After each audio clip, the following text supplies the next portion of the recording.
Gently close your eyes.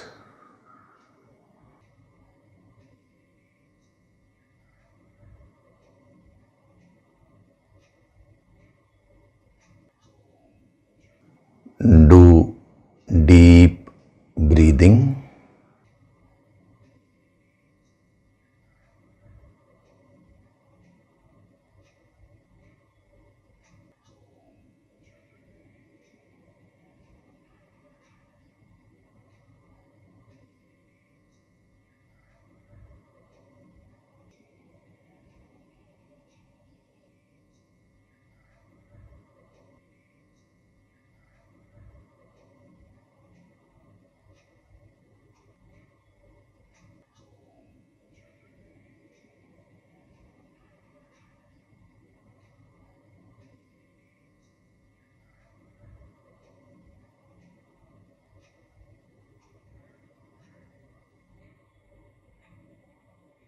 We'll chant Om once together.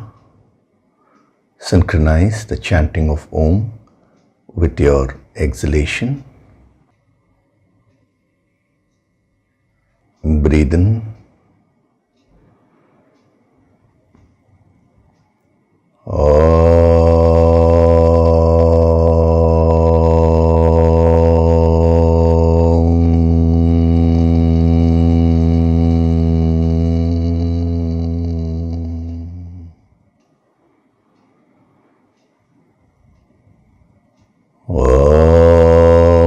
Sahana vavatu, sahanau bhunaktu, sahaviryam karavavahai, tejasvinavaditamastu ma vidvishavahai. Om Shanti, Shanti, Shanti.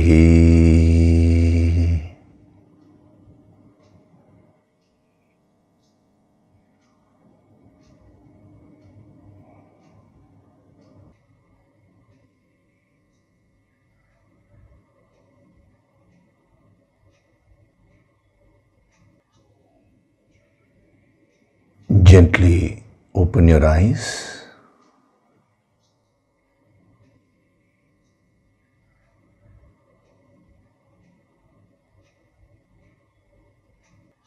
We'll chant from verses 1 to 5 of chapter 3.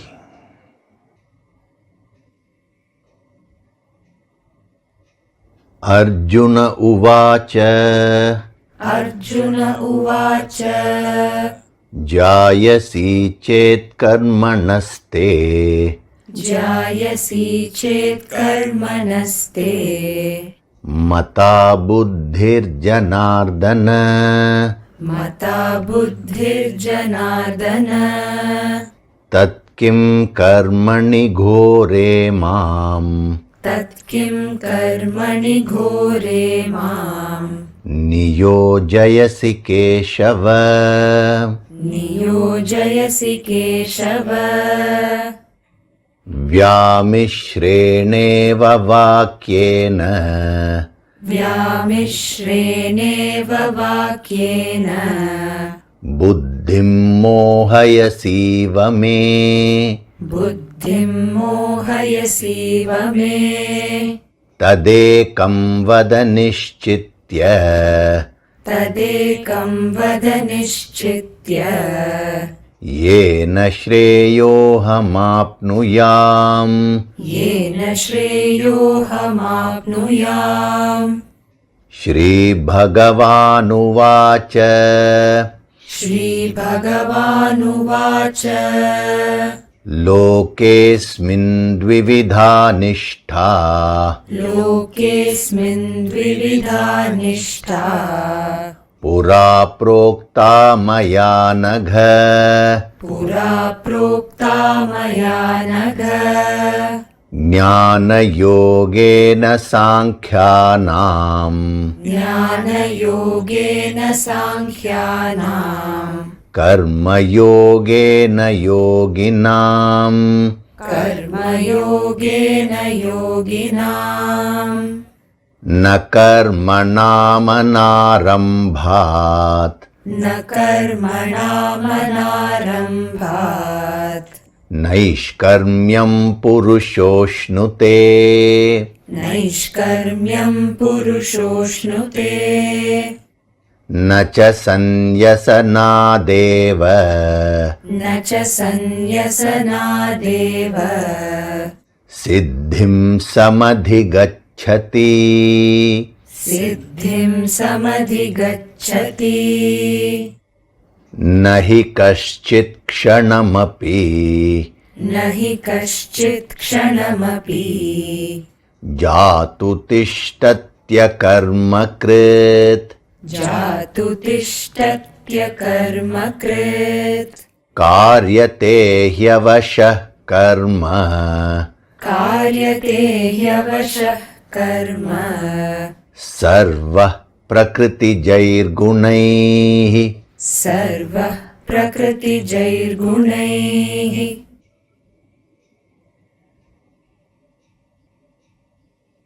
Hari Om, and a very good day to all of you.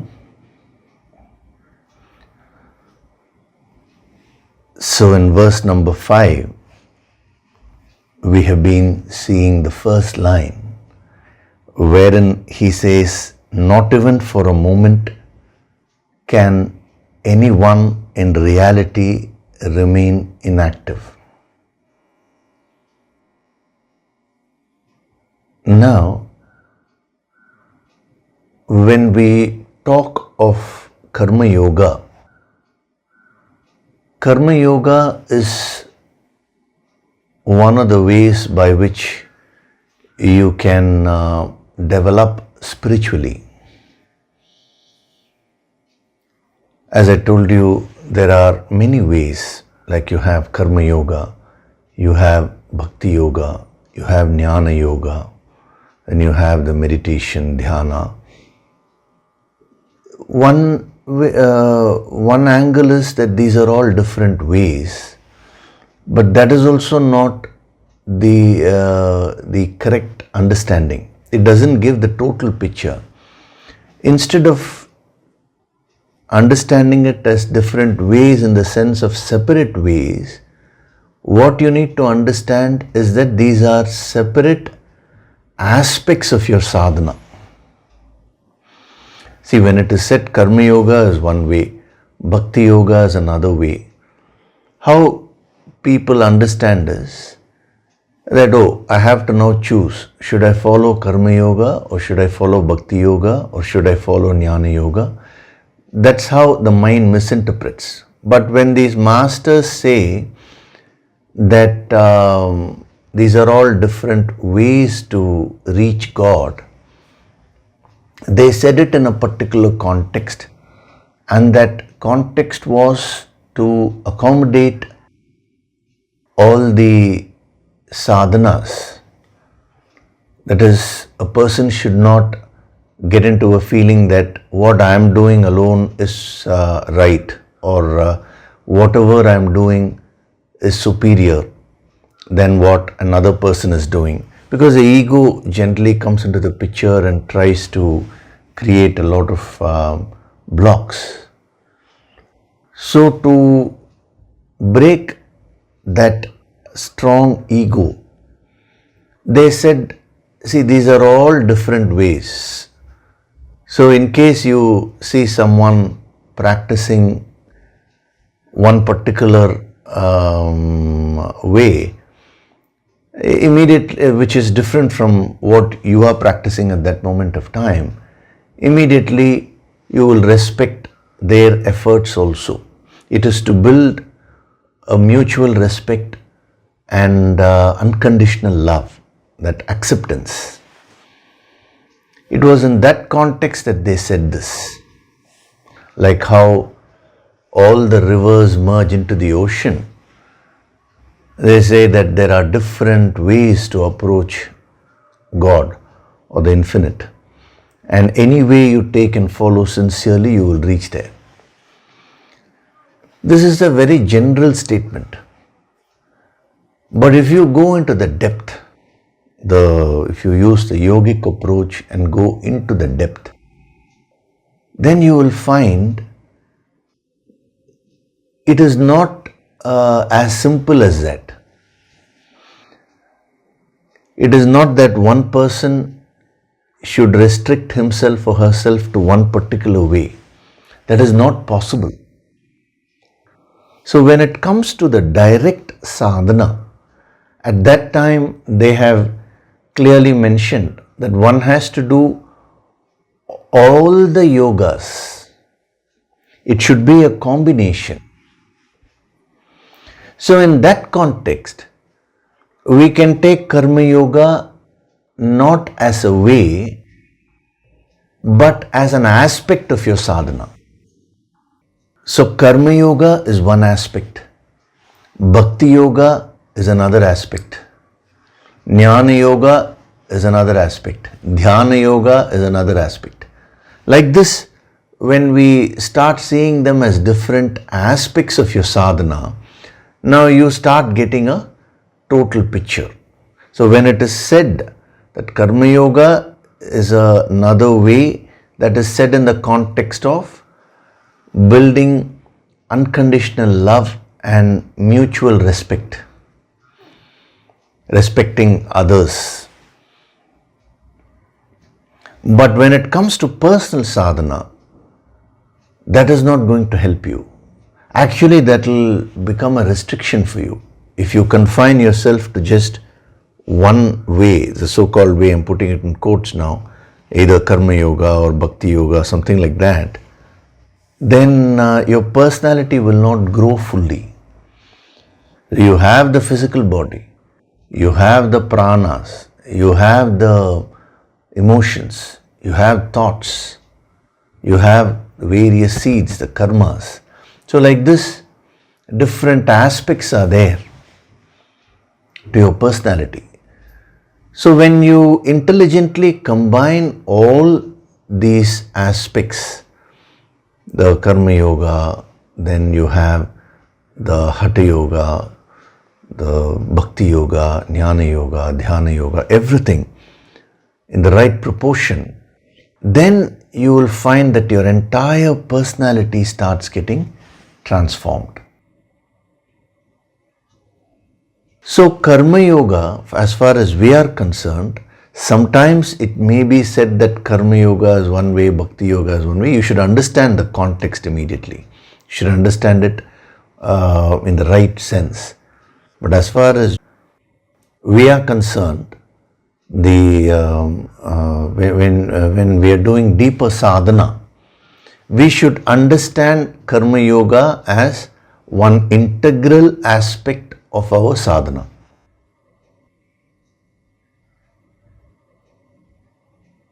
When we study Bhakti Yoga, again you should understand that as another integral aspect of your sadhana.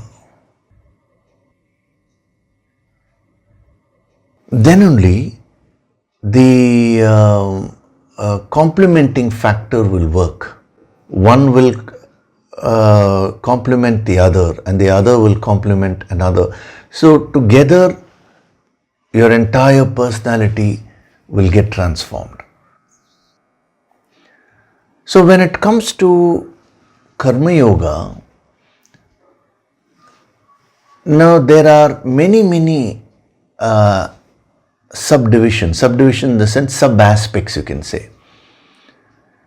Every aspect of sadhana has infinite depth. So you cannot master it in a single day. Okay, let me just read a book on Karma Yoga and now I'll just practice and become a Karma Yogi. It's not so simple like that.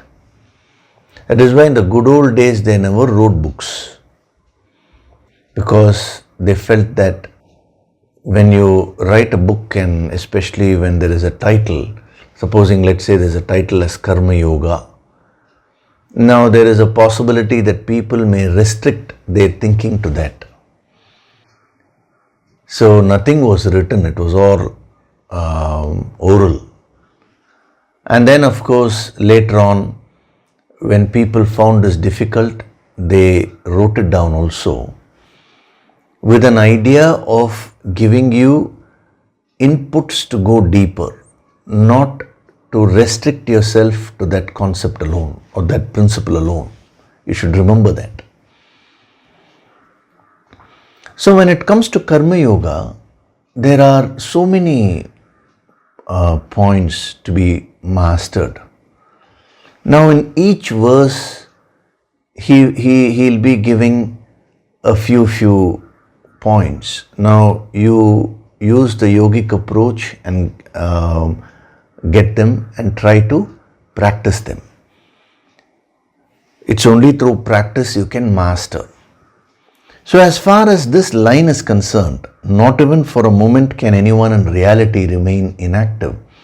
Now I did mention to you that the basic principle is inaction is not possible, and then three phrases he uses to lay emphasis on that.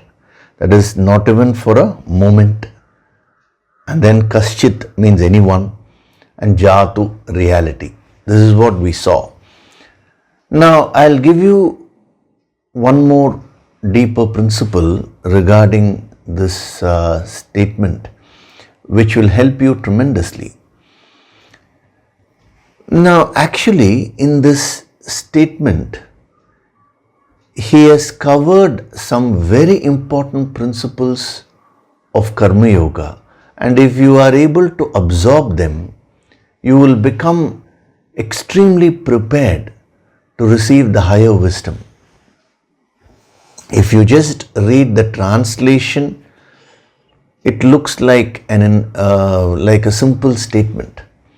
But if you go deep into it, you will find that every aspect of this line actually prepares you in one way. I'll explain that. You will be amazed to see that. If a person wants to do sadhana, if a person wants to grow spiritually, the first quality, I'll give you four qualities from this line. That is more than enough for you to reflect and absorb. So when you want to develop spiritually, what is the first thing that is required? What is required is promptness.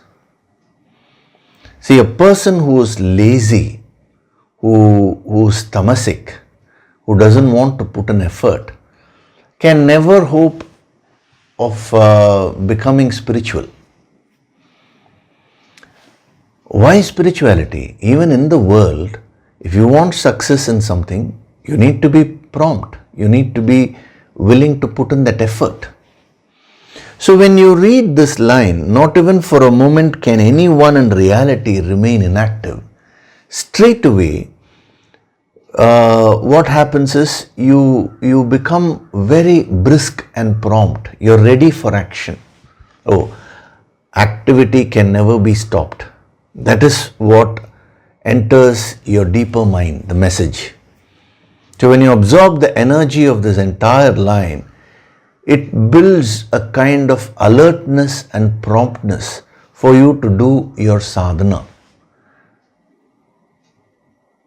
It is only a person who is alert and prompt who can gain maximum from the master's guidance. Actually, in the good old days, I'm talking of even before the Vedas, pre-Vedic times, the students were so prompt, so brisk. The master just used to utter one word or one statement maximum, and the students were so brisk, so alert that they absorbed the message of that particular word or phrase, and then they went and did tremendous reflection and meditation on that, and using that they were able to transform their whole life. big guidance was not given. That was a guidance. Now, how were they able to do that? Because they had this quality.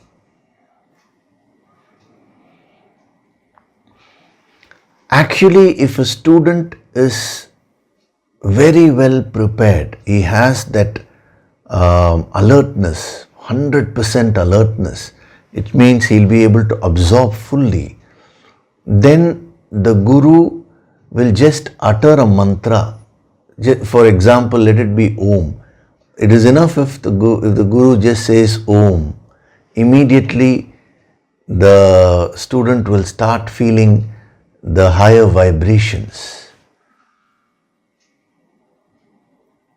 Because his entire personality, every cell has become so alert and is receptive. So when you read this statement, he is actually building that kind of alertness by saying that inaction is never possible. Why uttering a word? See, actually, in the pre-Vedic times, how was guidance given? It is very interesting. The students used to go in search of a master, and then once they find a master and they used to connect with the master and then stay with the master for many years, let's say 12 years. No verbal instructions. They just used to stay there and do whatever seva they could do to the master. Actually, he doesn't require anything, but they used to wash his clothes or help him in some way or other. And no big verbal communication. Once in a while, the master used to utter something. Then the rest of the time, what were they doing? The students were so receptive that every moment they were receiving the divine vibrations from the master. The alertness, the promptness was so high that each and every cell of the student used to be completely attuned with their master. See, this is a very high level. So when the master used to sit and meditate, the students used to feel those vibrations. When the master used to talk to them, they used to feel the vibrations. They were attuned at a subtler level. So when it comes to not only Karma Yoga, in general itself sadhana, this is a prerequisite, we can say. Actually, if you have 100% alertness, which means you conquered your tamas 100%, then it's just in a moment, in a flash, you will attain enlightenment. So as far as you are concerned as a sadhak, you should try to develop this alertness. You should not operate in your own frequency. Then you will not be able to receive fully from the master. See, generally you will have your own concepts of everything. Now, sometimes what the master says may suit. Sometimes what the master says may not suit. So, 95-98% of your time gets wasted in comparing what is being told with what you know already and trying to reconcile all these things. See, if you take a baby, the baby is fully alert. Have you noticed a baby? When the baby is, if you go and place a baby in nature, now the baby will start observing each and every sound. It will become very alert. It is in a meditative state. If you take a cloth which is colorful and just wave it in front of the child will look at it very intensely. That kind of alertness, if you are able to build consciously. So, in general, when you read this statement, it starts building that energy of briskness within you, that readiness to act. This is the first quality which you need to develop. Now, what is interesting is, if we go to the parts of this sentence, I did explain them individually. Now, with respect to Karma Yoga, if we see, it is very interesting. Not even for a moment. Not even for a moment, I told you, I gave you that sadhana. If you can just close your eyes and feel how the entire universe is acting continuously. The atoms are vibrating. The whole cosmos is in a state of motion all the time. So the moment you start perceiving that, your mind will become very, very meditative, and your focus will shift from the activity to that which is behind the activity, which is nothing but Shakti or energy. In the second line, he will be giving you the grosser manifestation of the Shakti. He uses the word Prakriti. When we come there, we'll see. It's a beautiful word which he uses. That's why I've already prepared you. When we did when we did that phrase, not even for a moment. So when we come to the second line, you'll be able to easily grasp that message.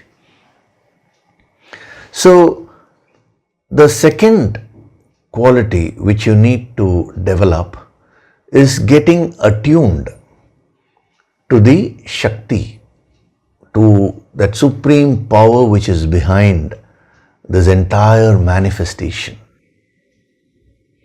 See, without that basic attunement, it's not possible to take guidance from a guru and be consistent in your sadhana. Because when you get attuned to the supreme power, to the extent you get attuned, let us put it that way, because nobody can get attuned 100% straight away, but to the extent you get attuned, to that extent it will develop a lot of devotion and faith within you. Faith in God, faith in the unknown. And that faith will help you to be consistent in your efforts.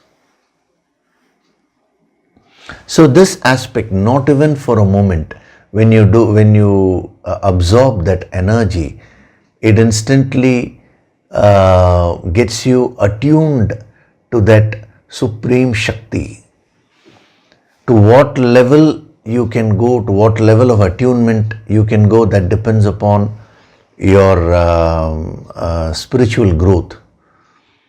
How the quantity and the quantity of your karmas. But everyone will be able to attune at least a little bit.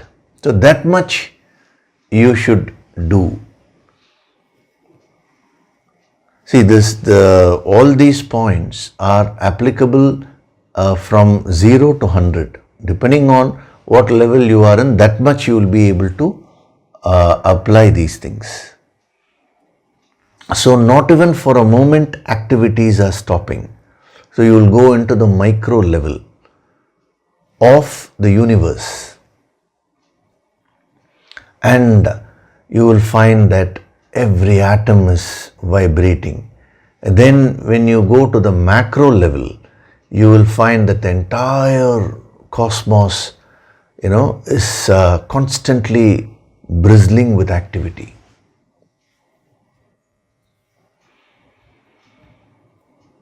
And that makes you so meditative when you start getting attuned to that energy which is behind these manifestations.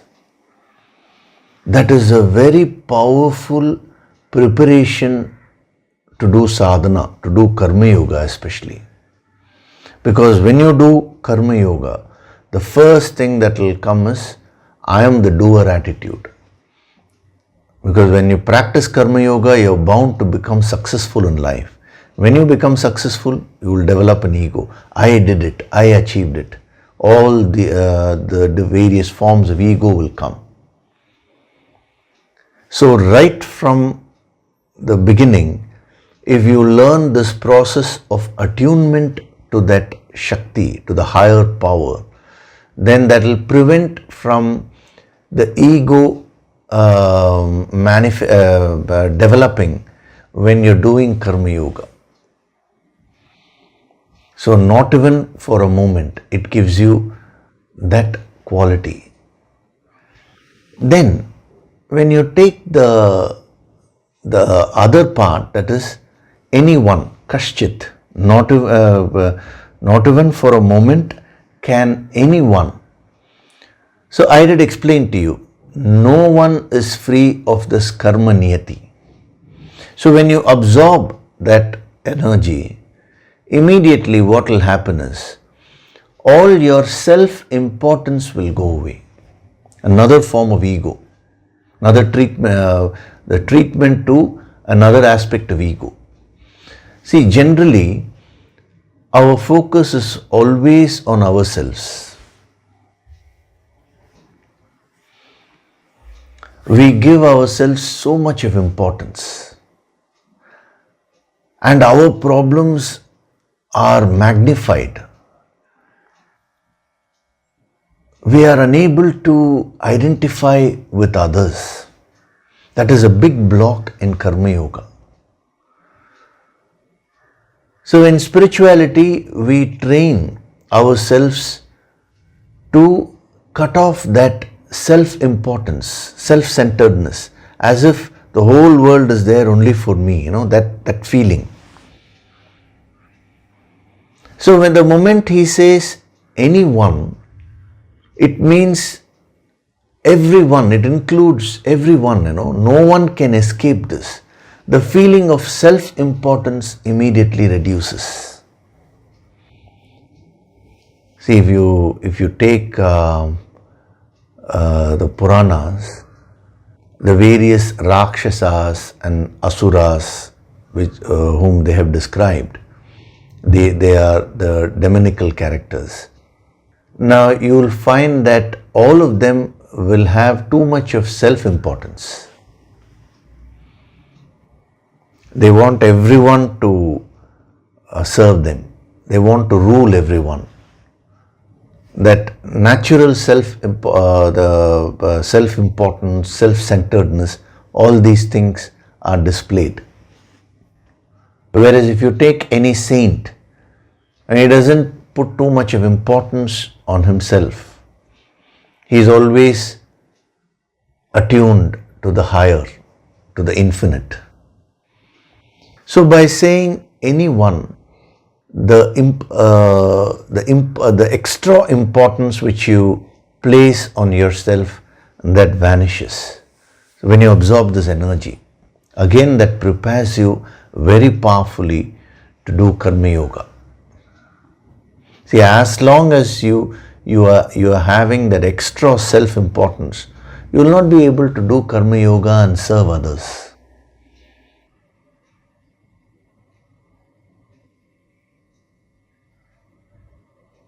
See, what does a master, a true master, what does he do? He always serves others. How? Because he does not give too much of importance to himself.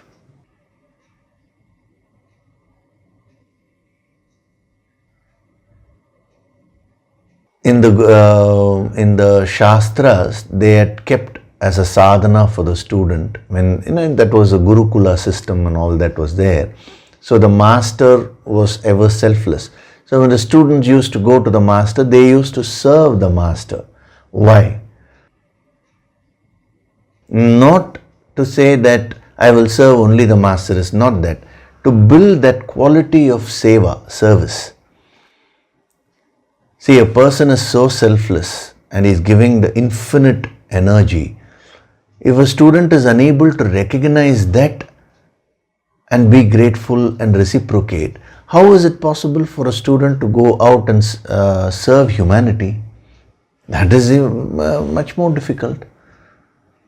So as a practice ground, they kept that as an integral part of one's sadhana. But that was only a practice, not restricted only to a master, but to develop the quality of seva, service, so that can be used to serve the entire humanity. So the moment he says no one is free, it's you, it's an equality. Someone has raised a question that the statement I am God, aham brahmasmi, won't that develop ego? Now it is a very interesting question. He says when he was young, that is many years back, he read in a book that you should never say I am God, aham brahmasmi. That is the most egoistic statement which has ever been made. Yet if you go to the Vedas, one of the Mahavakyas, aham brahmasmi, I am that supreme Brahman. Now, it will not develop ego if you understand the spirit of what they are saying. When it is said aham brahmasmi, I am that infinite, it is not said I alone am the infinite.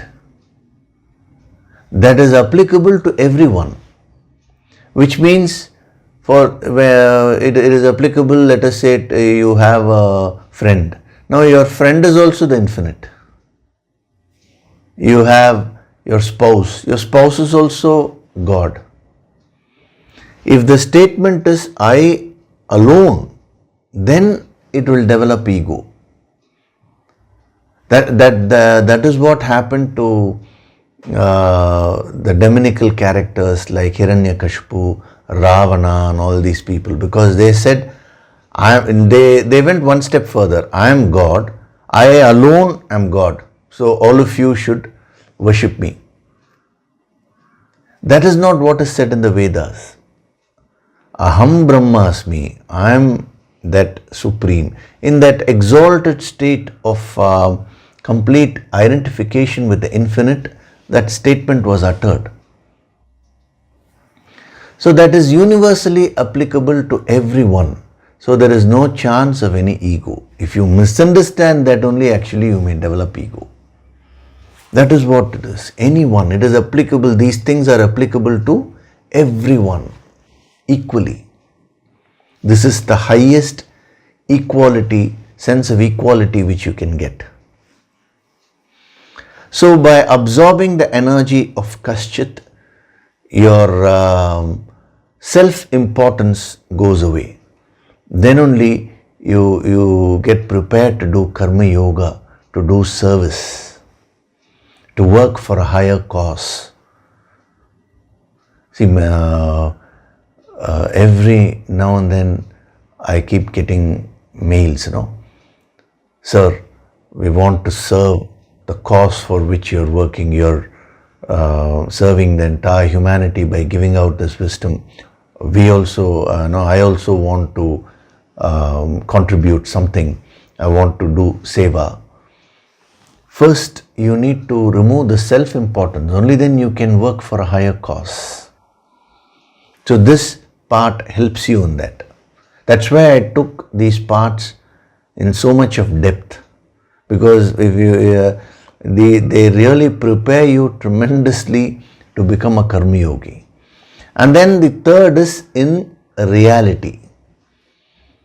So the next aspect which you need to develop in karma yoga is a practical approach. See, karma means action. So unless you have a practical approach, you will not function properly. That's why jatu means in reality. I have explained that in detail. Conforming to realities of life, being very, very practical, solution oriented. Look for practical solutions in life. Karma Yoga actually will help you to overcome many hurdles in life and achieve your goals so wonderfully, provided you are practical and solution oriented. So these are the 4 aspects. Number 1, that alertness and briskness, promptness, readiness to act, we can say. Number 2, attunement to that supreme energy, to the higher Shakti. That will ensure that you don't develop any ego. The third is dropping off your self-importance. Everyone is equally important. A karma yogi is able to see that this world is meant for everyone. Whereas if you're having too much of self-importance and self-centeredness, you feel the world is for me only. Actually, that is when all issues start surfacing. Competition comes, so many things. The karma yogi will not compete with anyone. He will see what he has to do. What can I contribute? That will be his or her focus. So that is the third quality. And then the fourth quality, which is also extremely important, is a practical approach, a pragmatic approach, being solution oriented. See, when you're getting attuned to the higher, when you're talking very high philosophy and all that, there is always a tendency, there is always a chance wherein the mind can slip into an impractical approach. Now, the moment you apply the higher philosophy in a wrong way, then you will become impractical, and you will, instead of growing, you will start justifying all your mistakes. Like, long back, a person told me, "Sir, I take non-vegetarian food." Now, even in the Bhagavad Gita, he says that Atman is present everywhere. In all the scriptures, they are saying that. So, that same Atman is present in plants, animals, and everything. So that is why I thought, what is wrong in eating non-veg? Now, what I told him was, see, if you want to eat non-vegetarian food, you have it. That is your choice. But don't misquote the scriptures and say it is because it is said God is present in everything that you are eating non-veg. If you say that, then a cannibal will justify his action. A cannibal is one who eats human flesh, right? So he can bring in the same philosophy and say, anyway, everything is God. So I'm eating human flesh. You cannot say, do you consider that as right or wrong? If somebody eats human flesh, I asked him. He said, that is very wrong. I said, why? Same Bhagavad Gita says, God is present everywhere. So then only he paused and he started thinking. So I told him, this is what happens. When you misunderstand these things, or rather, when you understand these things partially and apply them in an impractical way, instead of using these principles to purify yourself, you will start justifying your own activities. You will not go for solutions. So having a very practical approach is very much required. These are the 4 powerful tools which you can derive from the first line. See, having explained each part in detail, now as an overview, these 4 points are being given to you. So you can make a note of them. You can watch this any number of times and you can absorb these principles, and you can start seeing how to apply them in your life. The moment you find that you're not ready to act, in the sense there is this laziness, you can correct yourself. Similarly, when you start becoming too egoistic, you can correct yourself by tuning to the higher. When you give too much of importance to yourself, again you can correct yourself there. And whenever you lose the sight of practicality, when you become too impractical, and you start quoting this philosophy out of context, then again you can correct yourself. So these 4 principles, when practiced diligently, they will prepare you and help you in doing seva, in doing karma yoga. So see how beautifully he has structured this. If you pause and if you use the yogic approach and absorb that energy, it can create a tremendous transformation within you. That is why I keep saying, the yogic approach has the potential to transform a person completely. This is a classic example of that. So, not even for a moment can anyone in reality remain inactive. Last week I did cover that also. Tishtati. So temporarily you may be able to withdraw from one particular activity, but you cannot continue to remain in that state forever. That is the key. At some point or other, nature will force you to learn your lessons. So never ever escape from your own faults, from your own mind. See, you can escape from situations externally, that is temporarily, but you can't continue to do that, because the ultimate problem, ultimately the problem is caused by your own mind, and you cannot run away from your mind. That is why the great Siddhas, the holy Siddhas say that if you want to become peaceful and happy, learn to become peaceful and happy wherever you are right now. Don't think that, I cannot be peaceful and happy because these things are there. One day I will go to a quiet place like the Himalayas or somewhere, or a hill station, and then I'll be happy. That's only a temporary thing. For a while you may feel a peace, but again the same stress, same agitations will start surfacing. Why? Because the real problem is the mind. Just by changing a place, the mind does not change. So it is impossible to remain in akarmakrit.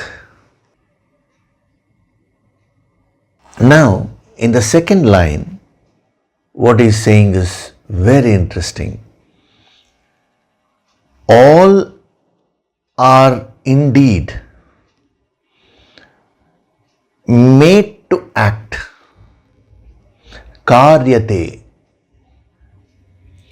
See, you see that he is changing the style a bit. In the previous line, he used the word akarmakrit. Karmakrit means doing the action. So akarmakrit means avoiding action. Now here he doesn't say you are doing, he says karyate. Karyate means made to do.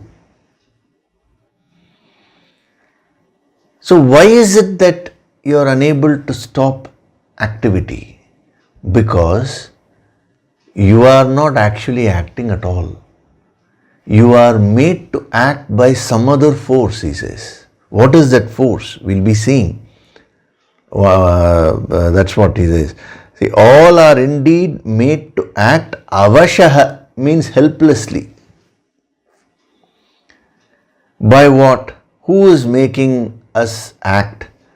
By gunas. Gunaihi means by qualities. And from where are these qualities coming? From prakriti. Prakriti jaihi means nature born. We are translating prakriti as nature here. So all are indeed made to act helplessly by the qualities born of nature. It's a beautiful statement which he is making. Actually, if you read this statement superficially and look at the meaning, you may actually conclude in a wrong way. It looks like a pessimistic verse, apparently. But actually, this is one of the most practical principles he is giving. See, if you look at it superficially, what is he saying? Everyone is made to act helplessly. All are helpless because everyone will be having some quality or other which is born of Prakriti. Born of Prakriti will come later. First, the qualities we'll understand, gunas. So, since the gunas are controlling everyone, all are made to act according to their nature helplessly. He is using the word avashaha, which means helplessly. So now, you may ask, what is the use of doing sadhana? The tamas within everyone is waiting to come out.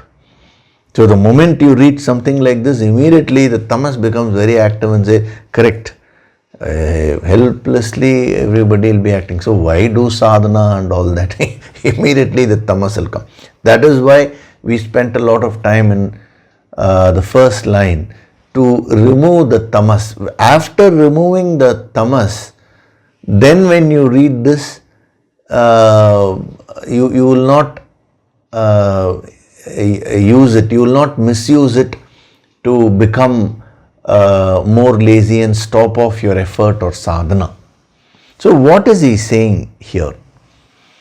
First of all, he says sarvaha. Sarvaha means all.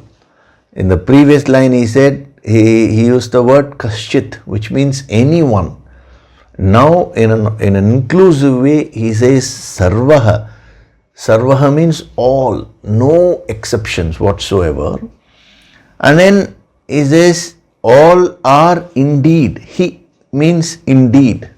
He is extremely sure about what he is saying. When are you very sure about whatever you say? Either when you are totally ignorant, that time also you are very sure, or you are completely knowledgeable. A person who has full wisdom, he is very sure about what he is saying. Or a person who is totally ignorant, he is also sure about what he is saying. If you are in between, you will be having doubts. That is why it is better to have doubts, to be on the safer side, Some thinker said, confusion is the first sign of wisdom. Why did he say that? Because of this. So here, he is talking from a complete understanding of what life is. See, he is giving a very deep psychological principle here. First, we're just seeing it, getting an overview, and then when we go into the depth of it, you will find that it is a very practical sadhana which he is actually giving. So any master actually deals with facts and natural laws, and that is why he is very sure. See, when it comes to man-made rules, man-made means made artificially by human beings. We can never be sure about it.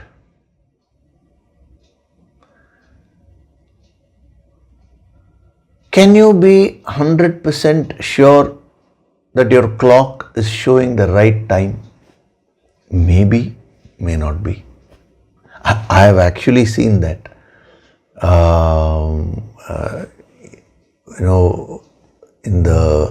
There was someone had sent a photograph where in the same city, in the railway station, there is a clock that shows one time. In the airport, there is a clock that is showing another time.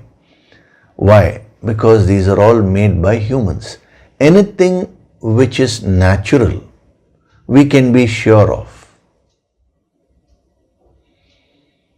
Because those are based on natural laws. A master always deals with natural laws and facts. Therefore, he is 100% sure. So he means now he is not going to give his opinion here. He is going to give you the facts of life.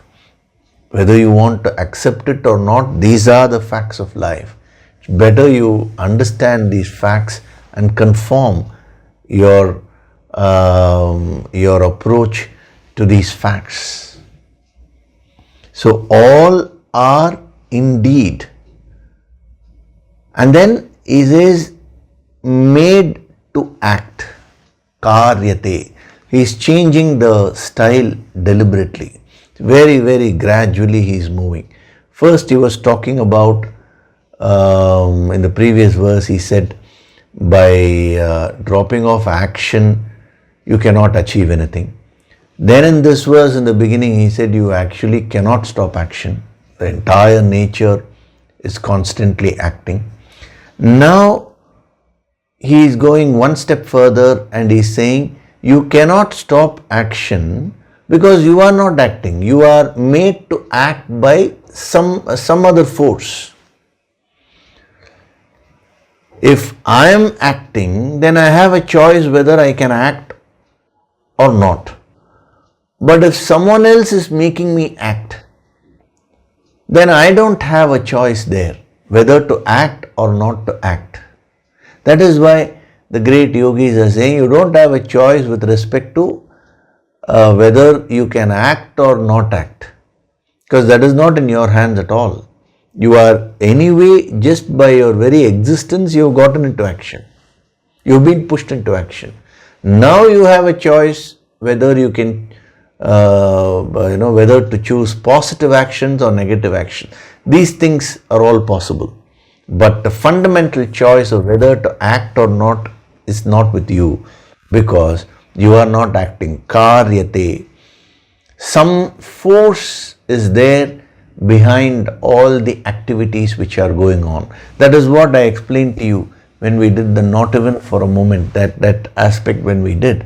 I directly was explaining to you about the Shakti. See, these things cannot be understood merely intellectually. You will have to get into a meditative state and experience it.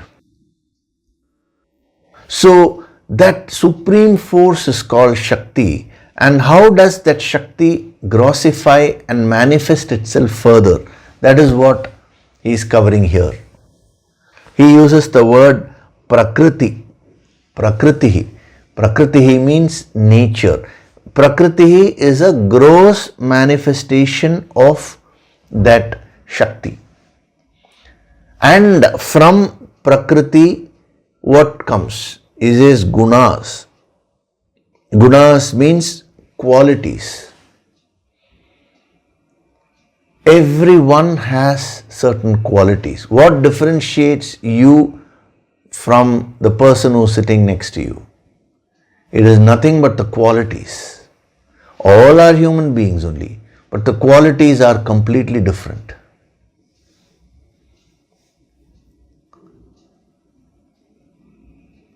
Actually, what causes the various differences in the world? Nothing but gunas, qualities. How do they classify the various plants or the animal classifications and all that in biology? It's based on qualities, external qualities and inner qualities. Now, what is the spiritual application of that? That is what we are going to see here. So, from that Supreme Shakti comes the Prakriti, which is a gross manifestation, which we can call as nature. So, this I gave you that sequence. No, first is the formless reality, and then from that it comes out the Shakti, which is the manifested power, we can say. The power behind all other manifestations. The power to manifest is called Shakti. And then from Shakti comes the entire universe, and the entire universe is bristling with activity, both at the microcosmic level and at the macrocosmic level. Now, with respect to an individual, he says the Shakti further manifests as Prakriti, nature, individual nature. And each individual nature manifests as qualities. Qualities in terms of thoughts, qualities in terms of emotions, qualities in terms of actions, speech. See, your thoughts, your emotions, your actions, your speech, the way you breathe, everything is different from your neighbor. That is what causes all the difference. From the soul level, you are one, but when you see from the standpoint of qualities, you are different. Now, the whole idea of Karma Yoga is to master your life both from the absolute level and from the relative level also. It's very, very interesting. So he says, Karyate, all are indeed made to act helplessly. He uses the word avasham. Avasham means helpless or powerless. Why is he saying you're powerless when it comes to this particular area alone? Because that's what he himself has said, Karyate, because you are made to act. So as far as you are concerned, you don't have the power there. But it is not that. Today I'm only giving you the basic meaning of this. What is interesting is, when you go deep into this word avasham, it has so many other dimensions, and when we unravel all those dimensions, you will find a tremendous sadhana message is embedded here. When we just merely translate it, we have said helplessly. As of now, you just accept that and follow that. But when we take up each aspect and start going deep into it, at that time you will find that this word avasham has an amazing meaning. It has tremendous depth. When you will understand that when we see the other dimensions. So as of now, to act helplessly by the qualities born of nature.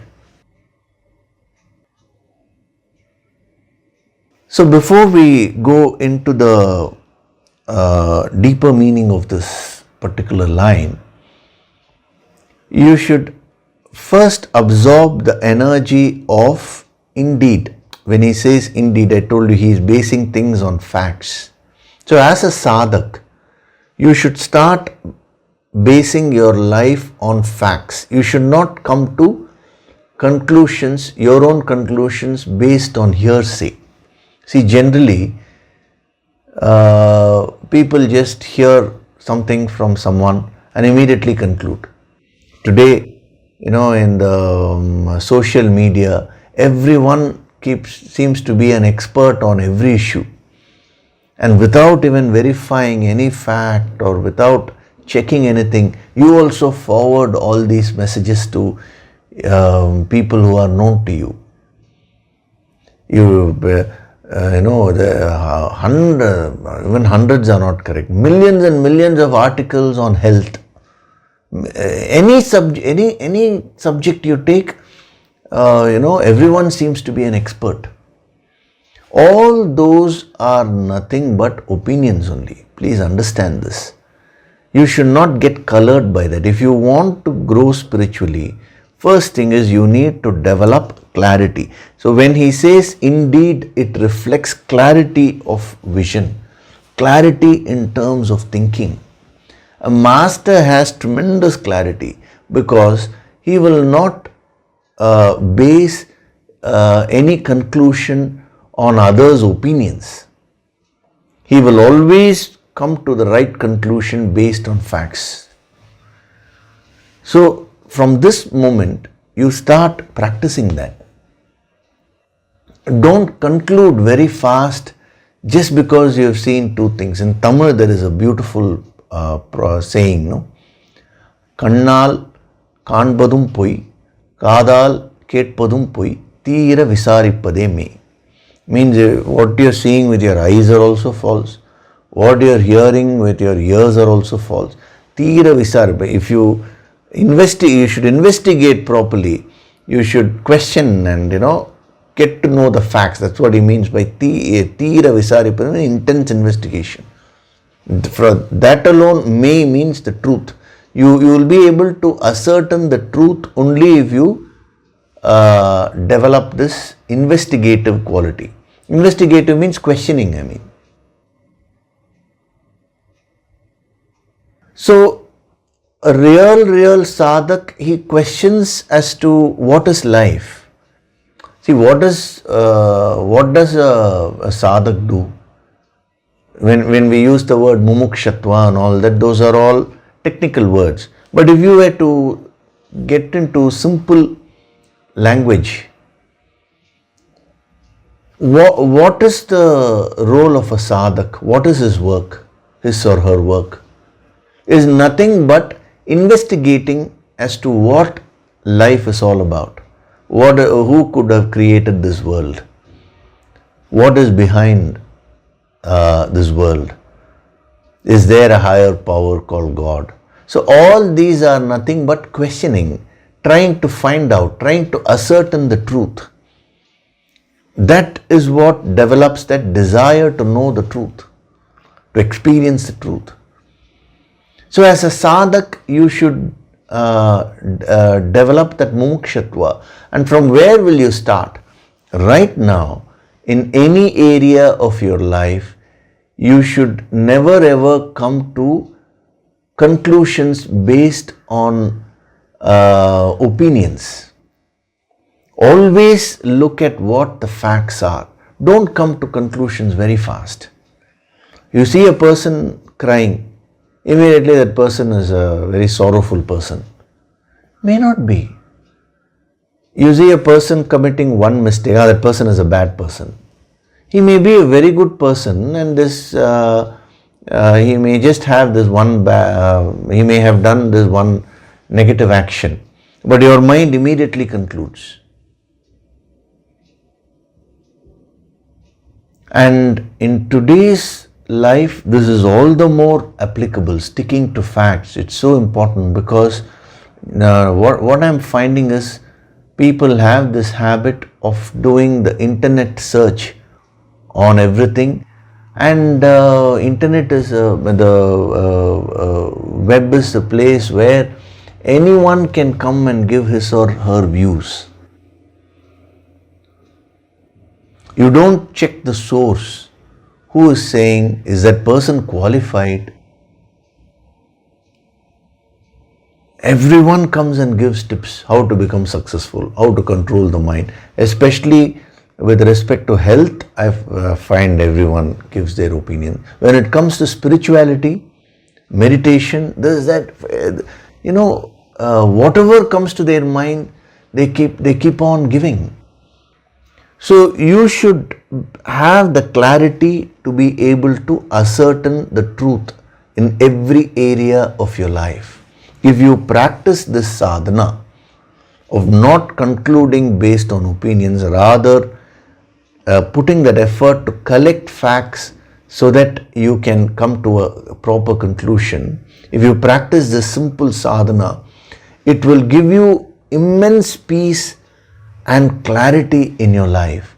And that is the quality which you will be able to apply at the higher level and develop that mukshatva, the intense desire, the intense search for God or the infinite. A person who seeks God will definitely find God. A person who seeks the truth will 100% find the truth. But that seeking itself is not there, because the mind has this weakness of not sticking to the facts.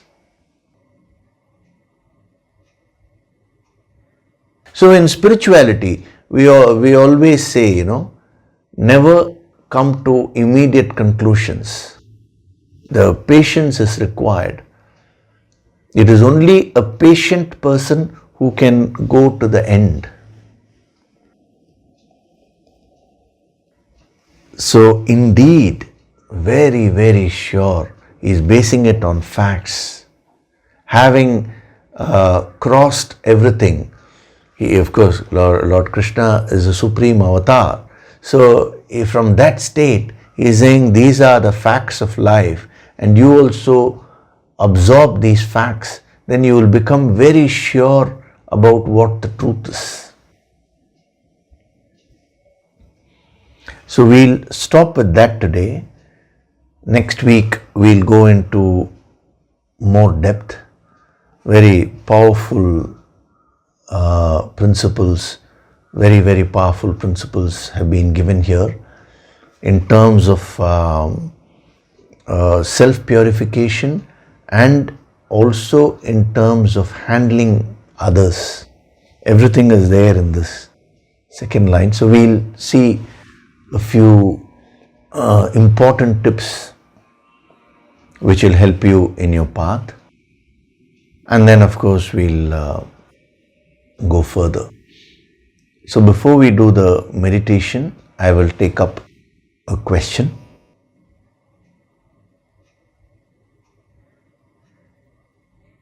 This question has been asked by Ashish Gargji. Dear Yogishri, Pranam and Charan Sparsh, sir, need your kind guidance to understand the following. What is the difference between mind, consciousness and soul? Is it that brain is physical organ and ends with death, but the above three move and continue across multiple janmas? Is the mind just a spiritual concept or recognized by medical science as well? If mind controls emotions and thoughts, both are reality, then does medical science believe brain is responsible for emotions and thoughts?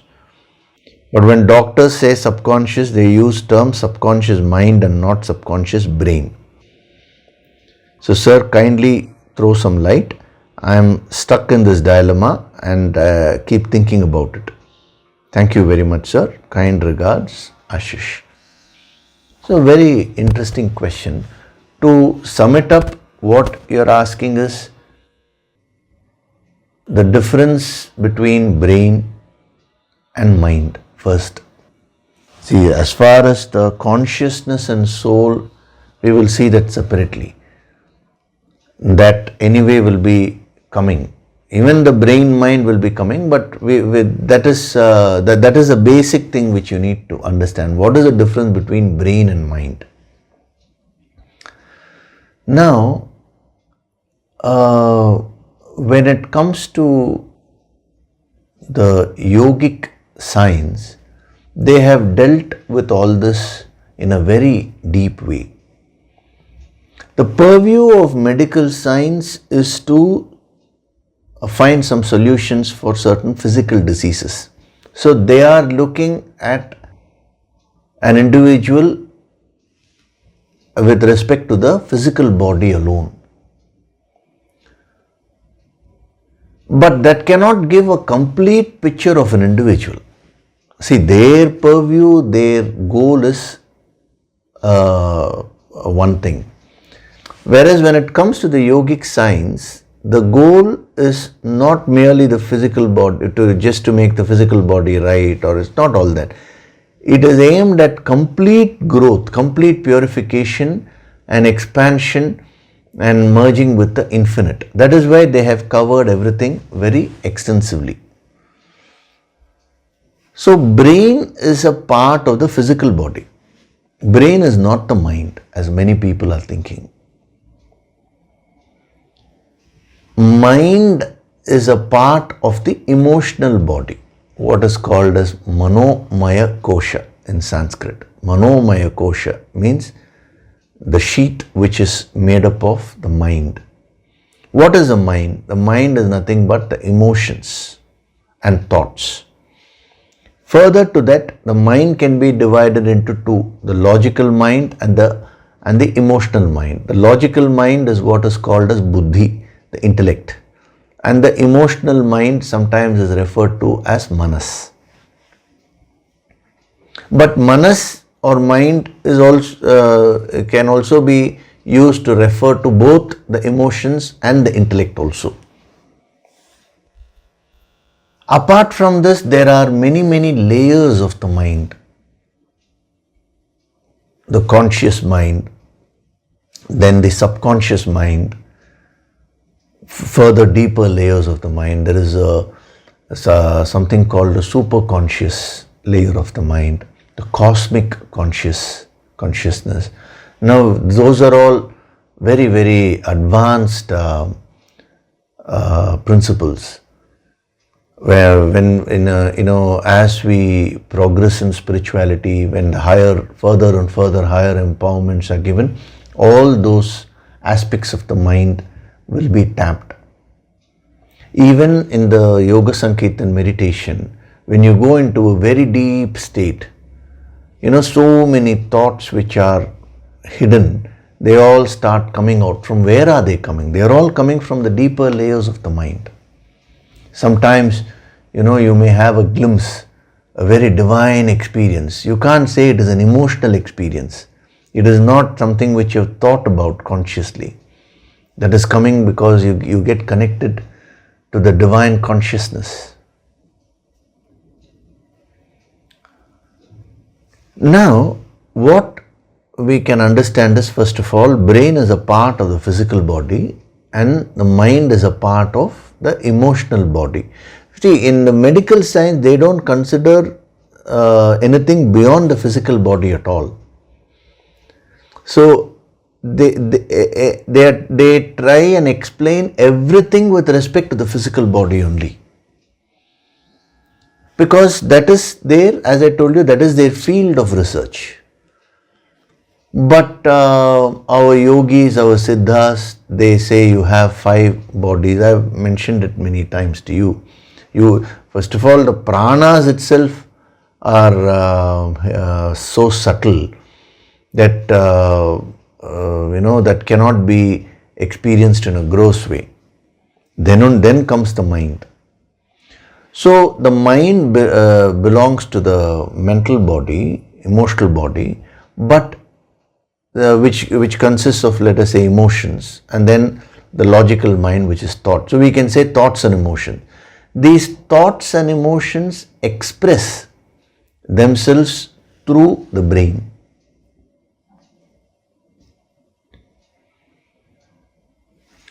Through the brain, the endocrine system and all this. In other words, through your physical body. So that is why when something goes wrong with your physical body, let us say your brain is damaged, then the expression of the thoughts and emotions go haywire. That is where the confusion is. When the brain gets damaged, it looks like the thoughts and emotions have changed. Therefore, some people conclude, is the brain the mind? That is where the confusion comes. But actually, The mind is much more subtle. It expresses itself through the brain. Since you have asked about the brain, I am confining it to the brain.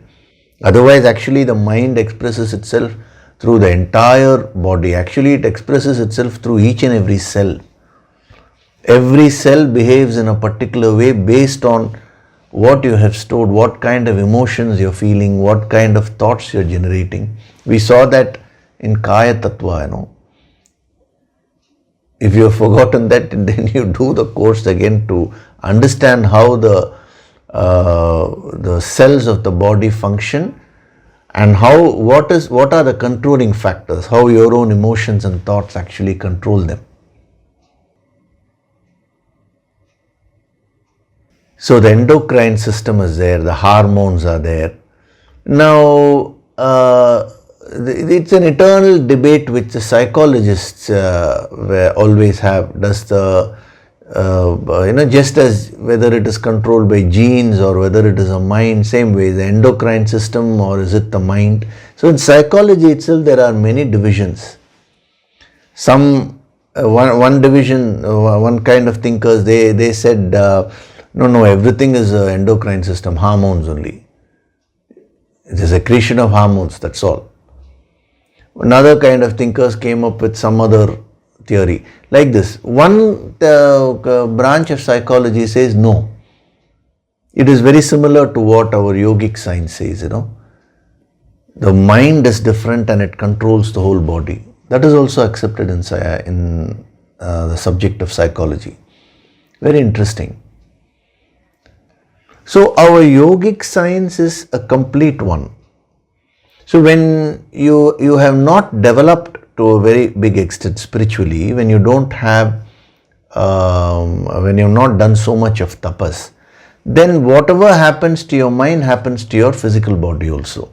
But as you progress in spirituality, you get the ability to control your own body because you gain mastery over your mind. That is when actually the real application of this science starts. When I say science means I mean the science of yoga. So your confusion is because when something goes wrong with the brain, the thoughts go haywire, the emotions go haywire. Therefore, what is the connection? That is what you're asking. So be very, very clear. Mind is subtle. The brain is a part of the gross body, which is the physical body. That is why it is called Annamaya Kosha, Stula Sharira. Stula Sharira means gross body. And the mind is a part of subtle body, Sukshma Sharira. The yogis have used beautiful words to explain this concept. So we are aiming through sadhana, through the yoga sankirtana and the various other sadhanas, we are aiming at complete mastery over the mind. And once you start mastering your mind, you will be able to gain mastery over your physical body also at the intracellular level. That is the very science of Kaya Tattva. Prana Tattva is the next level. That's how we carefully got. One point I'll be giving you the empowerment to Mano Tattva also. That I think one course may not be enough. Many courses we may need to do. But we'll have to move only gradually. Okay. So regarding consciousness and soul and all that, we'll see later. But first, you think about this and you understand this fully. Okay. So now we'll do the Nididhyasana meditation. Gently close your eyes.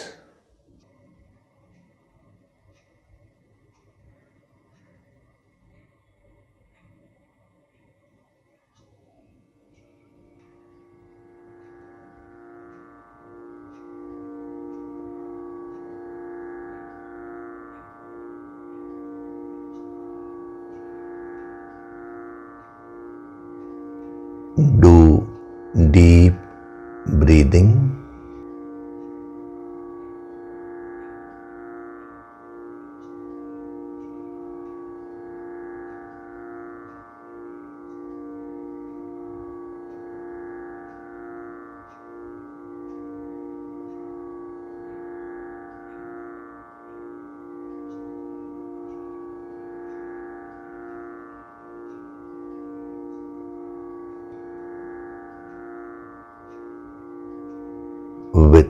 every breath, I am becoming more and more relaxed.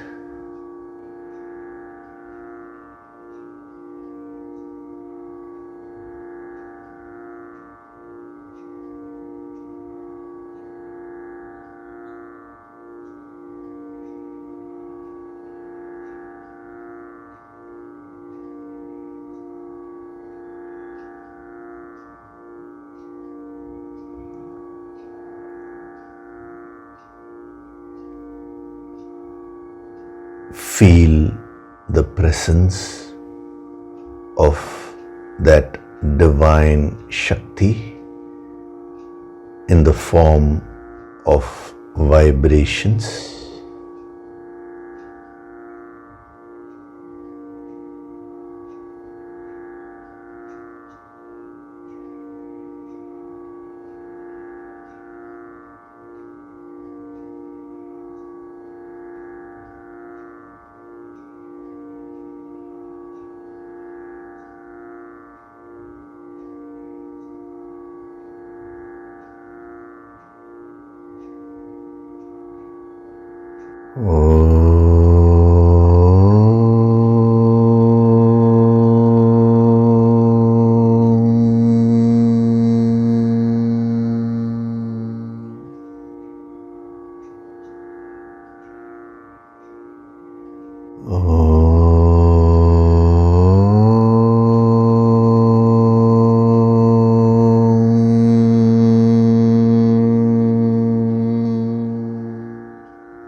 With every breath, I am going deeper and deeper into myself.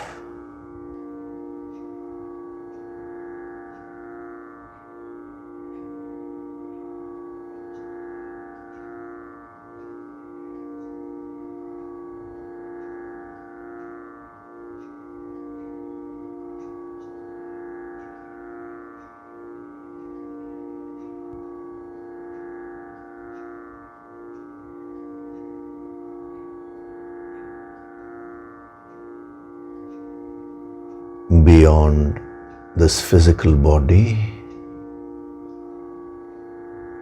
beyond this mind, beyond this intellect, lies that supreme infinite reality.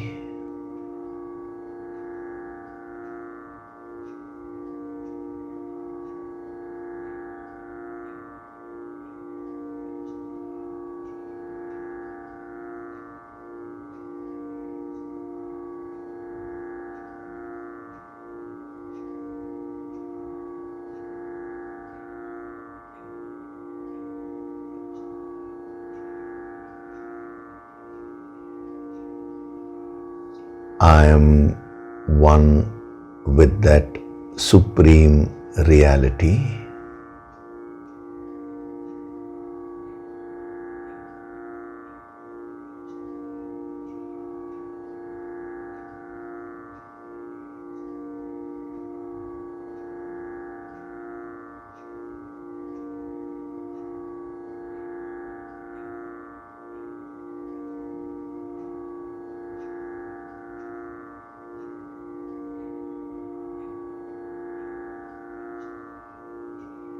I choose to bring about a positive change in my life through the process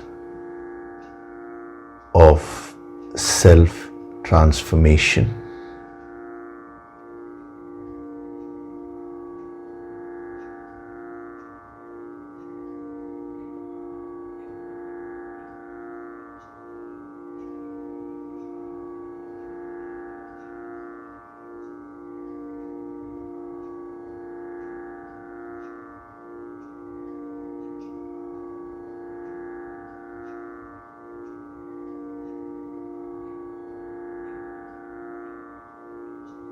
I am Swayam Prakashit, self-illuminating.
Offer your gratitude to God Supreme.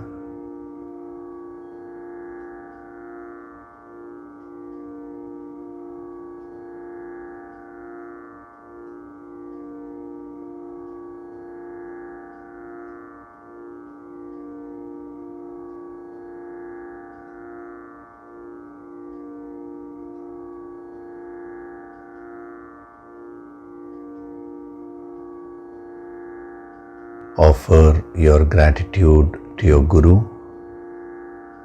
and all the holy masters.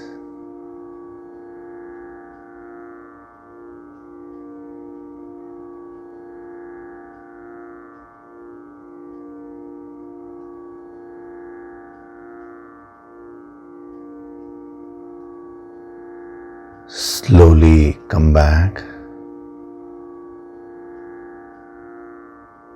Wriggle your fingers, your toes.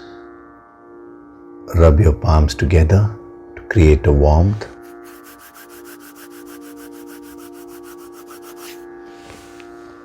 Cup your eyes with your palms.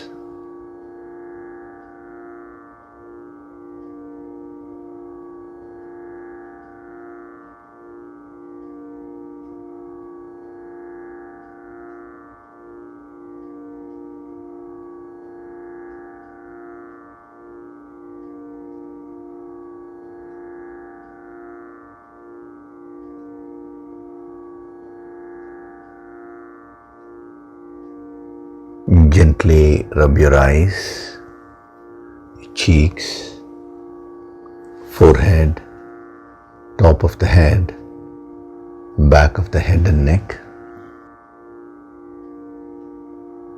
Slowly open your eyes.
Welcome back.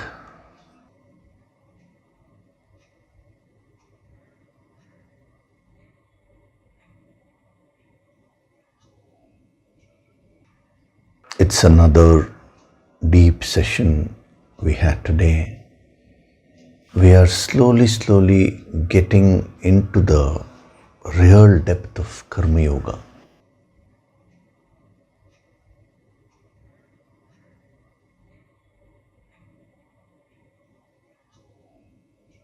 And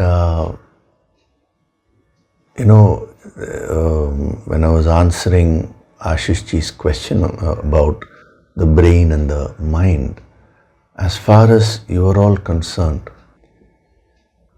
as sadhaks, it is very important for you to take care of the physical body and the mind because of that correlation. See, the mind expresses itself through the physical body.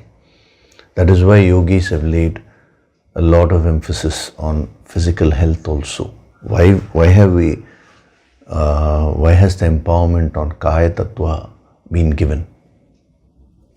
That course has been made available online also. It took a lot of time to energize that. Why? Because it is a useful thing. Body is a vehicle, and when you take care of it, then it is easier for you to do the higher sadhana and purify your mind. Otherwise, there's a lot of tussle and a lot of energy gets wasted. Your focus shifts. So that is a very important point which I want all of you to note and spend at least half an hour, 1 hour in some form of exercises every day. It is not only exercises in the Kaya Tattva. I have given you so many principles. Practice all that. When you keep your body in good condition, it is very conducive for you to do your sadhana. It is not a necessary condition, but it is very conducive. Of course, once you go to a very high level, once you go beyond the body consciousness, then whatever happens to your body does not affect you at all. That is at a very advanced level. But you are not at that level. So according to your level, the empowerments are being given. So you should practice them. Okay. And regarding the Yoga Sankirtan empowerment program, the empowerment program in April will be online only. Because that question several people have asked. The Maha Ganapati Dhyana release function and the healing, that will be in the auditorium live. Now, whether it will be available online, how to relay it and all that, the technical team is working. There are some issues there because when we play the CD in the auditorium, it's a direct effect for the people when the Yoga Sankirtan is played. But when you relay it live, it may not have the same effect. So how to do it something which they are working on. So I'm sure they'll come up with some good solution for that. Okay, so the empowerment is online only. So people who are outside Chennai especially have got a lot of mails from different countries, people from US and UK and all that. They're asking, will the empowerments be available online? So that we are going to continue online only. So just be a little more patient. All the info will be available soon. Okay, so we'll continue in the next session. I'll be going into more depth. Thank you very much. Hari Om.